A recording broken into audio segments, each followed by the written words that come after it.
Aduh, kamu belum paham ya gimana arti Ramadan yang sesungguhnya.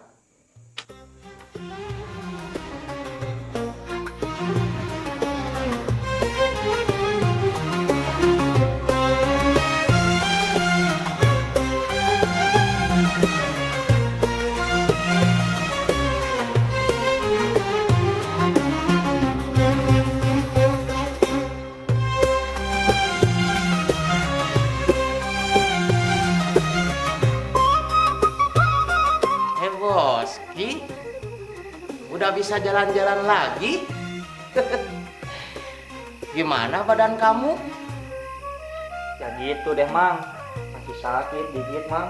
Gara-gara si Al tuh, anak itu emang gak punya otak Mang. Masa main patahin tangan saya aja Mang? Boski, yang mau Unar dengar katanya kamu yang mulai duluan. Mang Unar, saya ngomong kalau ibadah itu memang gak usah rajin-rajin. Yang penting banyak sedekah. Gak nyangka dia langsung ceramah kayak ustad Mang. Aduh, jadi kamu gak terima? Ya iyalah Mang. Justru di bulan Ramadan ini, kalau kamu bisa sabar, pahala kamu berlipat-lipat. Jangan buang waktumu buat marah. Lebih baik manfaatin buat ibadah. Mang, saya nggak bisa menerima masalah ini. Saya harus balas perlakuan dia. Relasi anak buah saya banyak Mang. Kalau nggak gitu, mereka bakal kira saya pengecut. Boski, Ramadan itu bukan waktu buat ribut. Ini bulan suci. Waktunya kita beribadah lebih khusyuk, bukan malah sibuk dendam sama orang. Mang Unan gak ngerti. Saya dihina Mang. Saya dipermalukan di depan banyak orang. Masa cuma gitu aja saya harus diam? Dengar ya Boski, dendam itu nggak bakalan bikin kamu menang, malah bikin kamu semakin rugi. Mang Unan gak ngerti. Saya dihina Mang. Saya dipermalukan di depan banyak orang. Masa cuma gitu aja saya harus diam?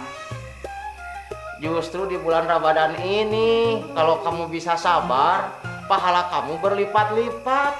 Jangan buang waktumu buat marah.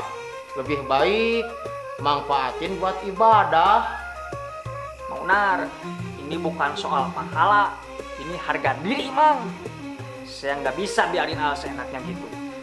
Boski, kamu bisa milih mau jadi orang yang mengendalikan amarah atau dikuasai dendam. Mang, jujur aja ya, Mang Unar nggak pernah ada di posisi saya. Mang nggak tahu rasanya dihina di depan orang. Saya pernah, Boski, tapi saya belajar marah itu cuman bikin kita makin sengsara. Apa kamu mau Ramadanmu sia-sia cuman karena emosi sesaat? Terserah Mang Unar mau ngomong apa. Saya nggak bisa diam Mang. Saya akan balas perlakuan dia. Aduh, kamu belum paham ya gimana arti Ramadan yang sesungguhnya.